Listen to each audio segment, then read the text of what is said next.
அஸ்ஸலாமு அலைக்கும் வரஹ்மத்துல்லாஹி தஆலா வபரகாத்துஹு.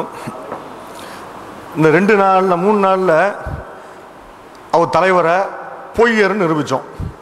அவங்க கேட்டாங்க, தலைவரே பொய்யராக இருந்தால் தொண்டர்கள் எவ்வளவு பெரிய ஆளாக இருப்பாங்கன்றார்ல.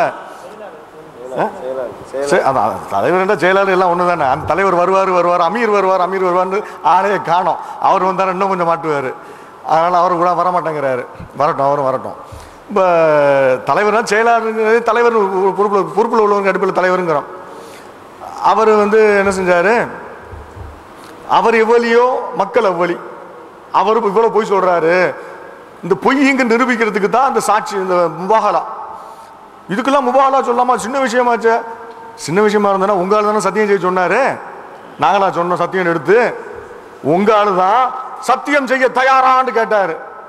நான் மட்டும் ஏன் செய்யணும், நீனும் செய்வா அப்படின்னு கூப்பிட்டோம். இப்போ அதுக்கு என்ன சொல்றாரு, எதுக்கு இதுக்கெல்லாம் செஞ்சு குடும்பம் புள்ள குட்டியெல்லாம் ஏன் நாசமாக்கணும்? ஏன் நாசமாக்கணுங்கிற ஏன் பயம் வருது? நாசமாக்கணும் பயம் ஏன் வருது? பொய் நிரூபிக்கிறதுக்கு சத்தியம் சொல்லிட்டு போக வேண்டியது முபாகலா. அப்புறம் ஆணவம்னு சொன்னோம், அவருக்கு தலைகணம் ஆணவம்னு சொன்னோம். இன்னும் தெரியுது பாருங்க. அப்பவும் தெரிஞ்ச சுட்டிக்கடம் விட்டுட்டு போயிட்டோம். என்னடா நீங்க சிகரெட் குடிக்கிறீங்க அப்படின்னு நம்ம சொல்லலை. அது தனியாக அவரே இந்த நுழைந்தன் வாயால் கெடும்பாங்கல்ல, தானே மாட்டிக்கிற மாதிரி.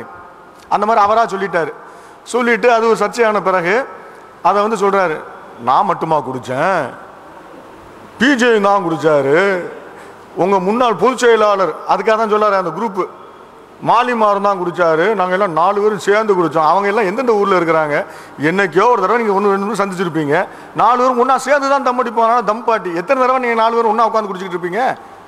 எத்தனை வருஷத்தில் எத்தனை நாள் நீங்கள் ஒன்றா உட்காந்துட்டு இருப்பீங்க? நம்ம 4 பேரும் ஒன்றா சேர்றதுக்கு எத்தனை நாட்கள் இருக்கும்? ஒவ்வொரு ஆளும் ஒவ்வொரு ஊர். இவர் நாகூர், அவர் காரைக்கால், இவர் தொண்டி, மதுரை, சென்னைன்னு ஒவ்வொரு ஊராக சுற்றின ஊர் அவர் பிஜே. இவர் இந்த ஊர், இவரும் சவுதி, துபாய்னு சுற்றினாள். எப்படி உட்காந்து எல்லாம் ஒன்றா உட்காந்து தம் பாட்டின்னு இவங்க சொல்லுவாங்களாம். சரி, நாங்கள்லாம் ஒன்றா குடித்தோம். அவர் முன்னால் விட்டுட்டு, அவர் கொஞ்சம் முன்னால் விட்டுட்டேன், நான் கொஞ்சம் பின்னால் விட்டேன். கொஞ்சம் பின்னால் விட்டேன்னு எத்தனை நாள் நீங்கள் என்ன நினச்சிருப்பீங்க எல்லாரும்? அவர் விட்டு பிஜே விட்டு ரொம்ப வருஷமாச்சு நமக்கு தெரியும். அவர் கொஞ்சம் முன்னால் விட்டேன், நான் பின்னால் விட்டேன் அப்படின்னா இவர் விட்டு ரொம்ப வருஷமாச்சு. அதுவும் பில்டப்பு. எல்லாரும் சொன்னாங்க, என்னங்க நீங்கள் நிப்பாட்டியாச்சுல, நிப்பாட்டி எவ்வளோ நாள் ஆச்சு, இவங்க சொல்ல வேண்டியதானே. இருங்க கிளைமேக்ஸாக 3 நாள் கழிச்சு சொல்லுவோம் அப்படின்னு சொல்லிட்டு வெயிட் பண்ணாங்களாம். வெயிட் பண்ணி கடைசியில் நான் அவர் முன்னால் நிறுத்தினாரு, நான் பின்னால் நிறுத்தினேன் அப்படின்ட்டார். அதோட தான் அந்த சகோதரர் நான் சாட்சி சொல்கிறேன், நான் சத்தியம் செய்ய தயாராக இருக்கிறேன், ஃபோட்டோவோட காட்டுறாரு. இப்போ சொல்கிறாரு, அது வேற வாயி, இது நார வாயி, அது வேற வாயி, இது இந்த மாதம், அது அந்த மாதம். என்னங்க இதுக்குலாம் முபாகலா தேவையா? நீங்கள் தானங்க சொன்னீங்க, நீங்கள் எப்போ நிப்பாட்டுண்டா சொல்லணும்ல. இப்போ நீங்கள் என்ன செஞ்சுருக்கணும், நான் தெரிஞ்ச பிறகு நிப்பாட்டிட்டேன். இதில் வேற தலைவருக்கா மக்கள்லாம் கொண்டாடினாங்க, தலைவர் நிப்பாட்டிட்டார், தலைவர் நிப்பாட்டி விட்டார். சரி, என்ன வயசாகுது உங்களுக்கு? இத்தனை வருஷமா பகிரங்கமா எல்லாரும் முன்னாடி குடிச்சுக்கிட்டு இருந்தீங்களே, உங்க நிப்பாட்ட வைத்தது எது? நீங்க சொன்னீங்களே, எங்களை அபூபுதாவெல்லாம் பார்க்க வச்சுட்டாருண்டு, எங்களை துரத்தி விட்டுட்டாங்க, எங்களை அவரை போய் பார்க்க வேண்டிய நிலைமை ஏற்படுத்திட்டாங்கன்றார. நாங்கள் தான் உங்களை நிப்பாட்ட வைத்தோம் அப்படின்டா. ஏன் கேள்வி கேட்பான் அவன். நம்மளை பற்றி எது குறை சொன்னா நான் சிகரெட்டை சொல்லுவான், நம்ம செய்யறது தப்பு தான், தெரிஞ்சுதானே நிப்பாட்டின, வேற எதுக்கு நிப்பாட்டின? இனிமே குடிப்பாரு, அதான் முடிஞ்சு போச்சுல. இனி குடிச்சாலும் குடிக்கலாம், நமக்கு தெரியாது, அது அல்லாஹ்வுக்கும் அவர் கணையில் உள்ளது. நிப்பாட்டிட்டாரு. இது தொண்டர்கள் எல்லாம் கொண்டாடுகிறார்கள், தலைவர் சிகரெட் குடிப்பதை நிறுத்தி விட்டார்னு கொண்டாடுறாங்கன்னு அது ஒரு பெருமையா சொல்றாரு பாருங்களேன். இது ஆணவம் இல்லையா? இந்த அவங்களும் கொண்டாடுறாங்க. இப்ராஹிம் உடைய ரசூலுல்லாஹ் மகன் இப்ராஹிம் இறந்ததுக்கு போது ரசூலுல்லா செய்த நடந்து கொண்ட தன்னடக்கம் என்ன, இவர் நடந்துக்கிறது என்ன, என்ன வழிகாட்டு பின்பற்றுறாரு ரசூலுல்லாஹ்ட்ட? இவர் தான் மக்களுக்கு சொல்லுவாரா? சிகரெட்டை குடிக்கிறது நிப்பாட்டின உடனே விழா எடுக்க சொல்லுவாரா? சரி, இப்படி இதெல்லாம் சின்ன விஷயம் சொல்லிட்டு ரொம்ப எவ்வளவு இதா போறாரு பாருங்க. சொல்லி அதை மறைக்கிறது இதுக்கெல்லாம் ஒரு முபாகலாவா? அது வேற மாசம், அது அந்த மாசம், இது இந்த மாசம். இன்னொன்னு சொல்லிட்டாரு அவர் வாயாலே, எல்லாத்தையும் எங்களுக்கு தெரியும், எங்களுக்கு அவர் எங்கெங்கெல்லாம் சுத்தினார்னு எங்களுக்கு தெரியும். 84க்கு பிறகு சந்திக்காமலே இருந்தார், கடித தொடர்பே இல்லாத இருந்த ஆளு, வழிகேட்டில் இருக்கிற ஆளு அவரு. அவருக்கும் இவருக்கும் பிரச்சனை. அவர் முஸ்லீம்ங்கிற பேரை தவிர எந்த பேரும் வைக்கக்கூடாது, அமைப்புக்கு வேற எந்த பேரும் வைக்கக்கூடாது. இவங்க வேற பேர் வச்சிருக்கிறாங்க, கொள்கையில முரண்பாடு. அவரை ஏன் போய் தேடி போன? பிஜேக்கு எதிராக என்னென்ன இருக்குது கூட கூட கூட கூட பிஜேயை திட்டணும். அகோரியை கூட கூட்டு வந்து மேடையில் உட்கார வச்சிருப்பாங்க. அகோரி அட்ரஸ் தெரியலன்னு நினைக்கிறேன். முதலே கேட்டால் நம்ம கொடுத்துருப்போம். பிஜேக்கு எதிராக தௌஹீத் ஜமாத்துங்கிறது போர்வை, பிஜே தான் முக்கியம். பிஜேங்கிற தனி நபர் தான். அவருக்கு அறிவு இருக்குதா? அவர் இப்படி மொழிபெயர்த்திருக்காரு. இதுதான் குற்றச்சாட்டு. அவங்களுக்கு வேற என்ன தெரியும்? பிஜே அல்லா மாதிரி நினைச்சிட்டாங்க. வந்தவங்க எல்லாம் யாருன்னு கேட்டீங்கன்னா அங்கே இருக்கிற அத்தனையும் இங்க இருந்து வெளியே வந்தது தான். சரி, அப்புறம் குர்ஆன் ஹதீஸ் மட்டும்தான் நாங்கள் சஹாபாக்களை பின்பற்ற வேண்டுமா அப்படிலாம் சொன்னோமா? குர்ஆனும் ஹதீஸும் மட்டும்தான். அதுக்கு பிறகு அதுமா குர்ஆனுக்கு ஹதீஸுக்கு ஏற்ற யார் சொன்னாலும் பின்பற்றுவோம். ஏன் பின்பற்றணுங்கிறதான கேள்வி. எவன் சொன்னாலும் ஏன் பின்பற்றணும்? அல்லாஹ்வும் ரசூலும் சொன்னா பின்பற்றுவோம். வேற எவன் சொன்னாலும் பின்பற்ற மாட்டோம். விருப்பப்பட்டா எடுப்பேன், இல்லைன்னா தூக்கி வீசுவேன். பின்பற்றுவதுங்கிற வார்த்தை வரக்கூடாது, இத்தபாங்கிற வார்த்தை வரக்கூடாது. எதுக்கு பின்பற்றுங்கிற வார்த்தை சொன்னீங்க? அல்லாஹ்வையும் ரசூலும் குர்ஆனையும் ஹதீஸையும் சொல்லிட்டு மற்றவங்க அதுக்கு ஏற்றவாறு சொன்னா பின்பற்றுவோம். ஏன் பின்பற்றுறீங்க? சரி, அப்புறம் தஜ்ஜாலுடைய ஹதீஸ் சொன்னார். இந்த ஹதீஸ் குர்ஆனுக்கு முரணாக இருக்கிறது, நீங்க ஏற்றுக்கொள்வீர்களா? இல்லை, இது குர்ஆனுக்கு முரணாக இல்லை, இது குர்ஆனுக்கு ஏற்றவாறு தான் இருக்கிறது, இது சரியான செய்தி தான் என்று நாங்கள் நம்புகிறோம். போதுமா? உங்களுக்கு பதில் வந்துருச்சா? தஜ்ஜால் உயிர் கொடுப்பான், உயிர் மழை பெய்ய வைப்பான், இந்த ஹதீஸ் இருக்குல்ல, அந்த ஹதீஸ் சரியான ஹதீஸ் தான், குர்ஆனுக்கு முரண் இல்லாத ஹதீஸ் தான், இது உண்மையான செய்தி தான், அல்லாஹ்வின் தூதர் சொன்னது தான், நாங்கள் நம்புகிறோம், இதில் மாற்று கருத்து கிடையாது. அந்த கேள்வி தானே கேட்டீங்க. அது எப்படின்னு கேட்டால் அதுக்கு பதில் அது வேற பதில் வரும். இது குர்ஆனுக்கு முரணான்னு கேட்டீங்க, முரண் இல்லை, அவ்வளவுதான். அன்பிற்குரிய சகோதரர்களே, அதுபோன்று சஹாபாக்களை பின்பற்றக்கூடாது என்பதற்கு பல காரணங்கள் இருக்கு. பொதுவாக இஸ்லாத்தில் வஹி மட்டும்தான் இறை செய்தி. இறை செய்தி நபிகள் நாயகம் ஸல்லல்லாஹு அலைஹி வஸல்லம் அவங்க சொன்ன ஒவ்வொரு சட்டமும் அல்லாஹ்வுடைய வஹி அடிப்படை தான் அவங்க சொன்னாங்க. மனிதன் என்ற அடிப்படையில் நபிகள் நாயகத்திடம் சில தவறுகள் ஏற்படும் பொழுது அந்த தவறுகளை அல்லாஹ் சுட்டி காட்டி திருத்தி உள்ளான். அந்த பாதுகாப்பு அவங்களுக்கு இருக்குது. இது போன்ற பாதுகாப்பு நபிகள் நாயகத்துக்கு பிறகு எந்த மனிதர்களுக்கும் கிடையாது. சஹாபாக்கள் உயர்ந்தவர்களாக இருக்கலாம், ஆனால் நபிகள் அல்லாஹ் சொல்லாத ஒன்றை, நபிகள் நாயகம் ஸல்லல்லாஹு சொல்லாத ஒன்றை சஹாபாக்கள் செய்தால், அவங்க ஒட்டுமொத்தமாக செஞ்சாலும் தனித்தனியாக செஞ்சாலும் அது மார்க்கமாக முடியாது. பல விஷயங்களில் மனிதர்கள் என்ற அடிப்படையில் குர்ஆன் சுன்னாவுக்கு முரணான பல செய்திகளை சஹாபாக்கள் ஒட்டுமொத்தமாக செஞ்சிருக்கிறாங்க, தனித்தனியாகவும் செய்திருக்கிறார்கள். இது அவங்கள திட்டுவது கிடையாது, அவங்க வாழ்க்கை நடந்த சம்பவங்கள் எடுத்து சொல்கிறது. நபிகள் நாயகம் சொன்னாங்க, லா தர்ஜிஉ பாதி குஃபாரை எதிரிபு பாலுக்கும் ரிகாப பாலின். எனக்கு பிறகு ஒருவரை ஒருவர் வெட்டி கொண்டு, ஒருவர் பிடரியை ஒருவர் வெட்டி கொண்டு காஃபிர்களாக நீங்கள் மாறிவிடாதீர்கள் நபிகள் நாயகம் சொன்னாங்க. எப்போ சொன்னாங்க? ஹஜ்ஜத்துல் விதாவில். உங்களுடைய உயிர் புனிதமானது, உங்களுடைய செல்வம் புனிதமானது, காபத்துல்லா எப்படி புனிதமோ, அந்த ஹஜ்ஜத்துல் விதா, அந்த துல்ஹஜ் பிறை 9 எப்படி புனிதமோ, துல்ஹஜ் மாதம் எப்படி புனிதமோ, உங்கள் உயிர்களும் இரத்தங்களும் மானங்களும் புனிதமானது. எனக்கு பிறகு ஒருவரை வெட்டி கொண்டு காஃபிர்களாக ஆகிவிடாதீர்கள், மூமின்களும் சண்டை போடக்கூடாது நபிகள் நாயகம் சொன்னாங்க. இந்த நபிகள் நாயகத்துடைய கட்டளைக்கு மாற்றமாக சஹாபாக்கள் 2 பிரிவாக இருந்து சண்டையிட்டார்களா இல்லையா? யார் பக்கம் நியாயம், யார் பக்கம் அநியாயம் என்பதை அல்லாஹ் தீர்மானிப்பான். அதை நாங்கள் சொல்வதற்கு வரவில்லை. இந்த ஹதீஸுக்கு மாற்றமாக சஹாபாக்கள்கிட்ட நடந்துச்சா இல்லையா? அலியும் முஆவியாவும் ஒரு படை திரட்டை கொண்டு இங்கேயும் எண்ணற்ற சஹாபாக்கள், அங்கும் எண்ணற்ற சஹாபாக்கள். ஆயிஷாவும் அலியும் சண்டை போட்டாங்களா இல்லையா? பல சஹாபாக்கள் கொல்லப்பட்டார்களா இல்லையா? அப்போ நபி வழிக்கு மாற்றமாக சஹாபாக்கள் 2 குரூப்பாக பிரிந்து நின்று சண்டை போட்டாங்களே. இப்போ சஹாபாக்கள் குர்ஆன் ஹதீஸ் ஆதாரம் இல்லாமல் ஒன்று சொன்னால் ஏற்றுக்கொள்ள வேண்டும் என்றால், இப்போ குர்ஆன் ஹதீஸுக்கு மாற்றமாக அவங்க நடந்திருக்கிறாங்களே, இதுக்கு என்ன நீங்கள் பதில் சொல்ல போகிறீங்க? அது நபிகள் நாயகம் சொல்லி காட்டுறாங்க, ஆனால் அமினத்துல் அஸ்ஹாபி ஃபைதா தஹப்து அத்தா அலா அஸ்ஹாபி மா யுஅதூன். என்னுடைய சஹாபாக்களுக்கு நான் பாதுகாப்பு, நான் சென்று விட்டால் என்னுடைய சஹாபாக்களுக்கு வாக்களிக்கப்பட்டு வந்துடும் சொன்னாங்களே, அது என்ன நீங்கள் சொல்லுங்கள். சொன்னால் சஹாபாக்களை பின்பற்றக்கூடாது, சஹாபாக்களை பின்பற்றக்கூடாதுன்னு அர்த்தம். அவங்கள நாங்கள் மதிக்கிறோம், அவங்க உயர்ந்தவங்க தான், நம்மை விட உயர்ந்தவர்கள்.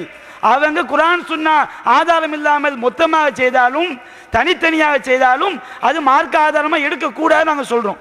அப்போ இந்த செய்தி ரசூலுல்லாஹ் என்ன சொல்ல வர்றா நீங்கள் எடுத்து வச்சிங்க, இதுக்கு என்ன விளக்கம் சொல்ல? நான் போயிட்டா என்னுடைய தோழர்களுக்கு நான் விளக்கம் சொல்வதை விட அவங்க எடுத்து வச்சு செய்தி தானே. நான் சென்று விட்டால் என்னுடைய தோழர்களுக்கு வாக்களிக்கப்பட்டு வரும் சொன்னாங்களா இல்லையா? அது என்ன வாக்களிக்கப்பட்டது? என்ன வரும் அதை அவங்க என்ன செய்ய சொல்லணும். அடுத்து நபிகள் நாயகம் சொன்னாங்க, புகாரில் 3349 செய்தியாக பதிவு செய்யப்பட்டு, மறுமை நாளில் ஹவுலுல் கௌசர் தடாகத்தில் நபிகள் நாயகம் ஸல்லல்லாஹு அலைஹி வஸல்லம் தன்னுடைய உம்மத்துக்கு என்ன செய்வாங்க, நீர் கொடுப்பாங்க, தண்ணி கொடுப்பாங்க. அந்த தண்ணியை குடித்தா தாகம் என்பது என்ன செய்யாது, ஏற்படாது. அந்த மாதிரி நீர் இருந்து வரும் பொழுது நபிகள் நாயகத்துடைய சகாபாக்கள் வருவாங்க.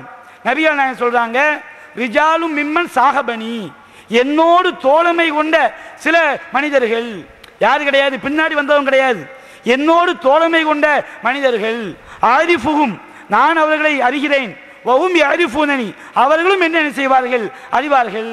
அப்படி சில சகாபாக்கள் நீர் இருந்து வரும் பொழுது மலக்குமான் செய்வாங்க, அவங்கள பிடிச்சி வலது புறமா இடது புறமா தூக்கி வீசுவாங்க. நபிகள் நாயகம் சொல்லுவாங்க, யா அசாபி அசாபி, என்னுடைய சகாபாக்களே, என்னுடைய தோழர்களை கத்தும் போது அல்லாஹ் சொல்வான், யா முஹம்மத் லா தத்ரி மா அஹதசு பஅதக், நீங்க மௌத்தா போன பிறகு இந்த மார்க்கம் என்ற பெயரால அவங்க எதை எதை புதிதாக உண்டாக்கினார்கள் என்று உங்களுக்கு தெரியாது. இந்த செய்தி புகாரில 6585 செய்தியாக செய்யப்பட்டிருக்கு, பதிவு செய்யப்பட்டிருக்கு. அப்ப நபிகள் நாயகம் சொல்றாங்க, சுஹக்கன் சுஹக்கன் லிமன் கையர பாதி, எனக்கு பிறகு இந்த மார்க்கத்தை மாற்றியவர்களுக்கு நாசம்தான்.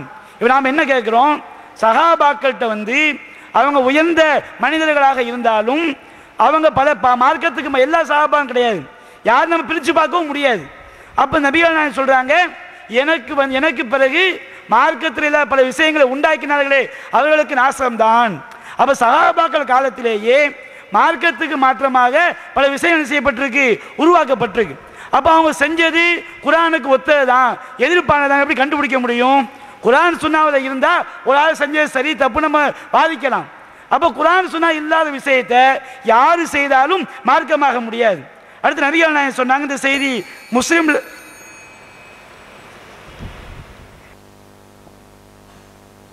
அன்புக்கினிய சகோதரர்களே,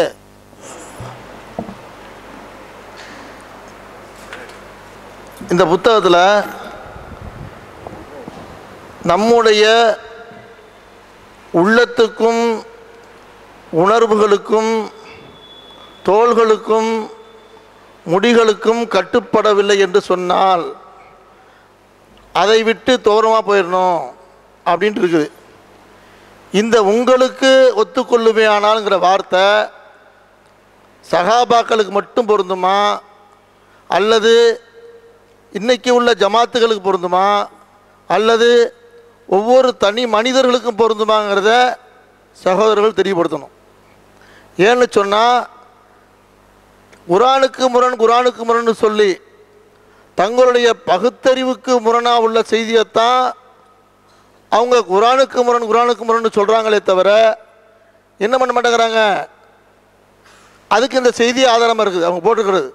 இப்போ என்னன்னு கேட்டிங்கன்னா, கொஞ்ச நேரத்துக்கு முன்னாடி சகோதரர் பேச போகும்போது சில குரான் வசனங்கள் நடந்து போன தகவலை மட்டும்தான் சொல்லுது, அதில் நமக்கு எந்த பாடமும் இல்லை. தகவலை சொல்லுவதை விட யார் மில்லத் இப்ராஹிமில் இருக்கிறா? உண்மையிலே சொல்ல போனால் தாருத் தௌஹீத் மில்லத் இப்ராஹிமில் இருக்குது. எதிரணியருக்கும் மில்லத் இப்ராஹிமுக்கும் சம்பந்தமே இல்லை. ஏன்? பகுத்தறிவுக்கு முரணான, பகுத்தறிவுக்கு ஒப்புக்கொள்ளாத, உள்ளங்கள் ஒத்துக்கொள்ளாத விஷயத்தை தூக்கி எறியணும் அப்படின்னு சொல்லக்கூடிய அளவுக்கு தான் அவங்க இருக்கிறாங்க.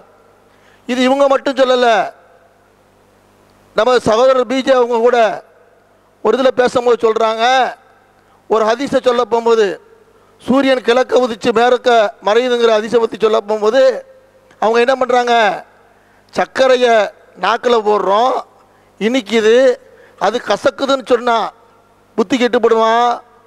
அது மாதிரி தான் ரசூல்லா சொன்னது இது மாதிரி இருந்தால் நம்முடைய செயல்முறைக்கும் நடைமுறைக்கும் மாற்றமாக இருந்தால் அது ரசூல்லா சொன்னது இல்லைன்னு தூக்கி போட்டுறணும் அப்படிங்கிற மாதிரி கருத்துலாம் வச்சாங்க. இல்லைன்னு சொன்னால் கிளிப்ஸுக்கு போட்டு காட்டுப்போம், சரிங்களா? அவனுக்கு ஆனால் மறுக்க மாட்டேன்னு நினைக்கிறோம். இப்படி சொல்லக்கூடிய நீங்கள் மில்லத் இப்ராஹிமுக்கு எப்படி உரிமை கொண்டாடுறீங்க? பகுத்தறிவுக்கு புறமான செய்தியை தூக்கி போடணும்னு சொல்லக்கூடியவங்க மில்லத் இப்ராஹிமுக்கு உரிமை கொண்டாடலாமா? கொண்டாடக்கூடாது. அதுக்கடுத்து என்னென்னு கேட்டிங்கன்னு சொன்னால், சகாபாக்கள் சொன்னதை நாங்கள் வழியை நிராகரிக்கிறோம், ஒருபோதும் ஏற்றுக்கொள்ளவே மாட்டோம், கொஞ்சம் கூட ஏற்றுக்கொள்ளவே மாட்டோம்னு சொல்கிறீங்க. சகாபாக்களுடைய கருத்தை ஏற்றுக்கொள்ளாமா இல்லையாங்கிறத பற்றி நம்ம சொல்லியாச்சு. சரிங்களா? சகாபாக்கள் கருத்தை நாங்கள் எப்போ ஏற்றுக்கிறோம்னு சொல்லியாச்சுங்க. ஆனால் ஹஜ்ர் அஸ்வத் கல்லை பற்றி நம்ம பேசுகிறோமே, முழங்கி பேசுகிறோமே, நீ ஒரு சாதாரண கல் தான், உனக்கு எந்த விதமான சக்தி இல்லைன்னு எனக்கு தெரியும் அப்படிங்கிற செய்தியை படிக்கிறவ இது ரசூல் ஸல்லல்லாஹு அலைஹி வஸல்லம் சொன்னதாக நீங்கள் காட்ட முடியுமா? இதை நம்ம பின்பற்றுறோமா இல்லையா? ஏற்றுக்கொள்கிறோமா இல்லையா? அதே மாதிரி நபிகள் நாயகம் ஸல்லல்லாஹு அலைஹி வஸல்லம் சொல்கிறாங்க, மீசையை கத்தரித்து விடுங்கள், தாடியை விட்டு விடுங்கள்னு சொல்கிறோம். இப்னு உமர் வெட்டினார்னு சொல்லிட்டு வெட்டிட்டு இருக்கிறோமா இல்லையா? ட்ரிம் பண்ணிட்டு இருக்கிறோமா இல்லையா? இது எந்த வகையில் சேரும்? இதை நான் விளக்கமாக தான் கேட்குறேன், குற்றச்சாட்டாக வைக்கல. நல்லா புரிஞ்சுங்க, ஒரு விஷயத்தை எப்படி அணுகணுங்கிறது எங்களை விட உங்களுக்கு நல்லா தெரியும். தெரிஞ்சும் இருந்தோம் வாதத்துக்காக என்ன பண்ணக்கூடாது, முரண்பட்டு பேசக்கூடாது. வாதத்தில் ஜெயிக்கணுங்கிற நோக்கத்தில், வாதத்தில் வெல்லணுங்கிற நோக்கத்தில் என்ன பண்ணக்கூடாது, முரண்படக்கூடாது. சரிங்களா? இதற்கு தான் நம்ம சொல்கிறோம். அந்த செய்தி உங்களுடைய உள்ளத்துக்கு ஒத்துக்கலன்னு சொன்னால், உங்களுடைய உணர்வுக்கு ஏற்றுக்கொள்ளன்னு சொன்னால், அதை தூக்கி வீசுங்கன்னு சொன்னால் என்னென்ன விபரீதம் ஏற்படும்? தனி மனுஷனுக்கு கொடுத்தோம்னா என்ன விபரீதம் ஏற்படும்? ஒரு ஜமாத்து கொடுத்தா என்ன விபரீதம் ஏற்படும்? உங்களுக்கு தெரியாததா? நல்ல யோசனை பண்ணி பாருங்கள். இப்போ தஜ்ஜால் பற்றிய செய்தி சொன்னாங்க. இப்போ ஒருத்தர் இருக்கிறான், ஒரு குர்ஆனை பின்பற்ற இருக்கிறான், என் உள்ளத்துக்கு பொருத்தம் இல்லை, என்னுடைய உணர்வுகளுக்கு பொருத்தம் இல்லை என்று தூக்கி போட மாட்டான். என்ன நிச்சயம்? சரியான அளவுகளா இது?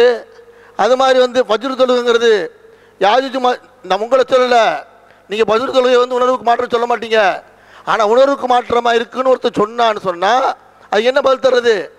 அதனால் சகோதரர்களே, பகுத்தறிவுக்கு புறமானத புறத்தை நாங்கள் தூக்கி போடுவோம் அப்படிங்கிற ஒரு மனப்பக்குவத்தை வைத்து கொண்டு, ஒரு சிந்தனையை உள்வாங்கி கொண்டு, குர்ஆனுக்கு புறமானதை நாங்கள் வெறுக்கிறோம் அப்படிங்கிற புனைச்சூட்டை புகுத்தாதீங்க. வேணாம், அல்லாவுக்காக மாறிக்கங்க, அல்லாவுடைய தூதருடைய வழிமுறை பின்பற்றுங்க. பகுத்தறிவுக்கு புறமானதை ஒத்துக்கொண்டா தான் அவங்க மில்லத்தை இப்ராஹிம் பின்பற்றினவங்க. அவங்க இனி அடுத்த இதில் நான் தொடர்றேன்.